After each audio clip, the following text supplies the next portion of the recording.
Bismillahirrahmanirrahim. Assalamualaikum warahmatullahi wabarakatuh. Saya Octavia Anggraini dengan NIM 1920504012 dari kelas manajemen dakwah 1956A. Baiklah, karena pada materi yang pertama kita telah membahas tentang manajemen, maka kali ini pada materi yang kedua kita akan membahas tentang pers. Pengertian pers. Media massa atau pers adalah suatu istilah yang mulai digunakan pada tahun 1920-an. Pers merupakan kependekan dari persurat kabaran.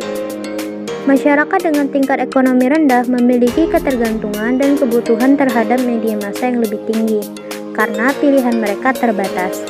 Begitupun sebaliknya, masyarakat dengan tingkat ekonomi lebih tinggi memiliki lebih banyak pilihan dan akses banyak media massa, termasuk bertanya langsung pada sumber ahli dibanding dengan mengandalkan informasi yang mereka dapat dari media massa tertentu.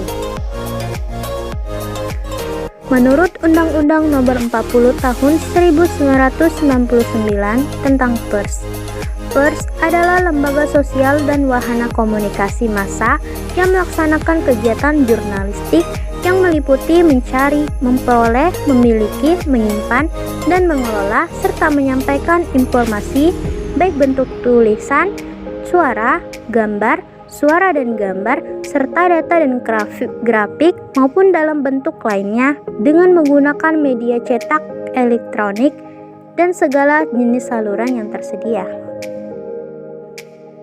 Adapun pers menurut para tokoh, yang pertama menurut R.E.F. Saifullah Fattah. Pers merupakan pilar keempat bagi demokrasi, the fourth estate of democracy, dan mempunyai peranan yang penting dalam membangun kepercayaan, kredibilitas, bahkan legitimasi pemerintah. Yang dimaksud dengan pers sebagai pilar keempat adalah pers memiliki fungsi, yaitu sebagai alat kontrol sosial dalam kehidupan demokrasi.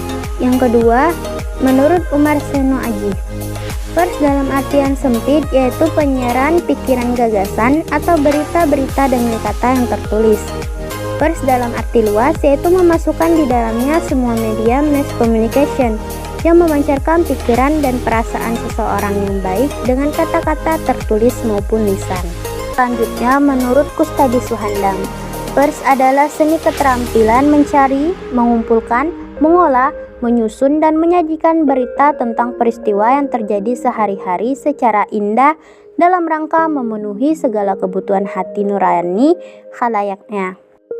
Selanjutnya menurut Wilbur Schramm dalam bukunya Four Theories of Press yang ditulis oleh Wilbur Schramm dan kawan-kawan mengemukakan 4 teori terbesar pers, yaitu the authoritarian, the libertarian, the social responsibility, dan the Soviet Communist Theory. Keempat teori tersebut mengacu pada satu pengertian bahwa pers itu sebagai pengamat, guru dan forum yang menyampaikan pandangannya terhadap banyak hal yang mengemuka di tengah-tengah masyarakat. Adapun menurut McLuhan, pers sebagai the extended man, yaitu yang menghubungkan satu tempat dengan tempat lain dan peristiwa satu dengan peristiwa lain pada momen yang bersamaan. Selanjutnya menurut Raden Mas Joko Mono, ia mengartikan bahwa pers adalah yang membentuk pendapat umum melalui tulisan dalam surat kabar. Pendapatnya ini yang mampu membakar semangat para pejuang dalam memperjuangkan hak bangsa Indonesia pada masa penjajahan Belanda. Baiklah, selanjutnya kita akan membahas tentang pers pada masa penjajahan Belanda. Pada tahun 1615 atas perintah John Vanderzoon yang kemudian pada tahun 1619 menjadi Gubernur Jenderal VOC, diterbitkannya Memoires der Noblesse yang ditulis dengan tangan. Dapatlah dikatakan bahwa surat kabar pertama di Indonesia ialah suatu penerbitan pemerintah VOC. Pada Maret 1688 tiba mesin cetak pertama di Indonesia dari negeri Belanda atas instruksi pemerintah. Diterbitkan surat kabar tercetak pertama dan dalam nomor perkenalannya dimuat ketentuan-ketentuan perjanjian antara Belanda dengan Sultan Makassar. Kemudian pada masa pendudukan Jepang. Nah, pada masa ini surat kabar Indonesia yang semula berusaha dan berdiri sendiri dipaksa bergabung menjadi satu, dan segala bidang usahanya disesuaikan dengan rencana serta tujuan tentara Jepang untuk memenangkan apa yang mereka namakan Dai Toa Senso atau Perang Asia Timur Raya.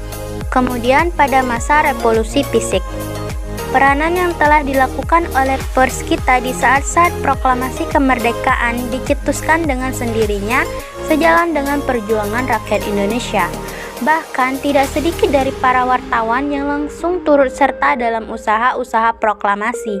Semboyan sekali merdeka tetap merdeka menjadi pegangan teguh bagi para wartawan. Dalam periode ini pers kita dapat digolongkan ke dalam dua kategori, yaitu pertama pers yang terbit dan diusahakan di daerah yang dikuasai oleh penduduk sekutu, kemudian Belanda, dan kedua pers yang terbit diusahakan dikuasai oleh Republik Indonesia yang juga turut bergelia. Selanjutnya, pada masa demokrasi liberal. Dalam aksi ini, peranan yang telah dilakukan oleh pers Republik sangat besar. Republik Indonesia yang tidak sesuai dengan keinginan rakyat akhirnya bubar dengan terbentuknya kembali Negara Kesatuan Republik Indonesia pada tanggal 17 Agustus 1950. Selanjutnya, pada masa demokrasi terpimpin. Periode yang terjadi pada masa demokrasi terpimpin sering disebut sebagai zaman Orde Lama. Periode ini terjadi pada saat terbentuknya Kabinet Kerja yang dipimpin oleh Presiden Soekarno. Sebagai tindak lanjut dikeluarkannya Dekret Presiden 5 Juli 1959 hingga meletusnya Gerakan 30 September 1965.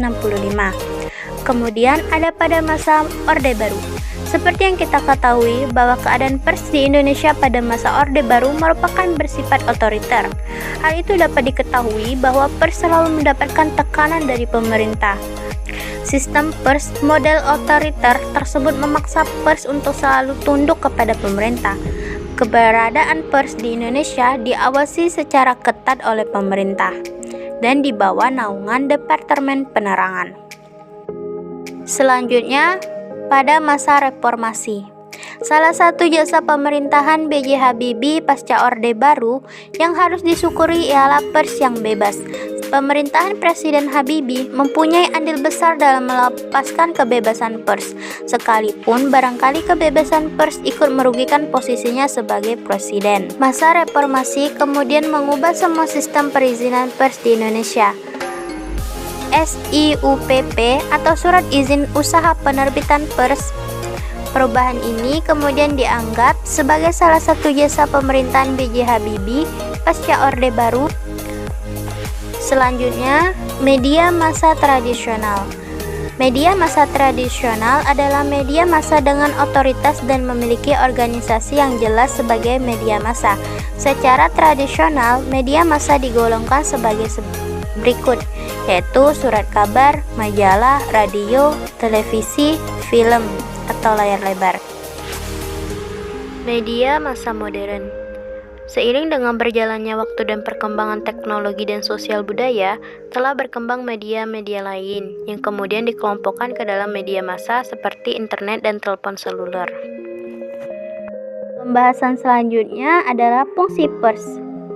Berdasarkan ketentuan pasal 33 Undang-Undang Nomor 40 Tahun 1999 tentang pers.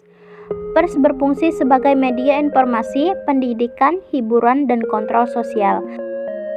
Kemudian, pers berfungsi sebagai pelaku media informasi. Pers itu memberi dan menyediakan informasi tentang peristiwa yang terjadi kepada masyarakat, dan masyarakat kemudian membeli surat kabar karena memerlukan informasi. Selanjutnya, berfungsi sebagai pendidikan. Pers itu sebagai sarana pendidikan massa atau massa education. Pers memuat tulisan yang mengandung pengetahuan, sehingga masyarakat akan bertambah pengetahuan dan wawasannya. Kemudian, pers berfungsi sebagai hiburan. Pers juga membuat hal-hal yang bersifat hiburan untuk mengimbangi berita berat dan artikel yang berbobot, berbentuk cerita pendek, cerita bersambung, cerita bergambar, teka-teki silang, pojok, dan karikatur. Kemudian, pers berfungsi sebagai kontrol sosial, yaitu antara lain social participation atau keikutsertaan rakyat dalam pemerintahan. Kedua, social responsibility atau pertanggungjawaban pemerintahan terhadap rakyat. Ketiga, social support atau dukungan rakyat terhadap pemerintah. Keempat, social control, yaitu kontrol masyarakat terhadap tindakan-tindakan pemerintah. Selanjutnya, pers sebagai lembaga ekonomi. Pers adalah suatu perusahaan yang bergerak di bidang pers, dapat memanfaatkan keadaan di sekitarnya sebagai nilai jual, sehingga pers sebagai lembaga sosial dapat memperoleh keuntungan maksimal dari hasil produksinya untuk kelangsungan hidup lembaga itu sendiri. Kemudian, pers sebagai alat politik. Ketika pers menjadi alat politik, sebenarnya sudah keluar dari ideologi pers, sebab di saat pers diposisikan sebagai alat politik, maka pers tidak lagi berpihak pada publik, tetapi berpihak pada kepentingan golongan, bisa saja partai atau lembaga tertentu yang berkepentingan untuk menciptakan opini publik. Sebagai alat politik, pada faktanya, pers kemudian tidak lagi bicara tentang kepentingan publik, melainkan hanya untuk pengusaha dan kekuasaan. Pers yang demikian ini jelas-jelas bentuk pembodohan publik dan mengabaikan nilai-nilai. Baiklah, mungkin itu saja yang dapat saya sampaikan. Semoga bermanfaat. Saya Octavia Anggraini dengan NIM 1920504012 dari kelas manajemen dakwah 1956A. Terima kasih dan wassalamualaikum warahmatullahi wabarakatuh.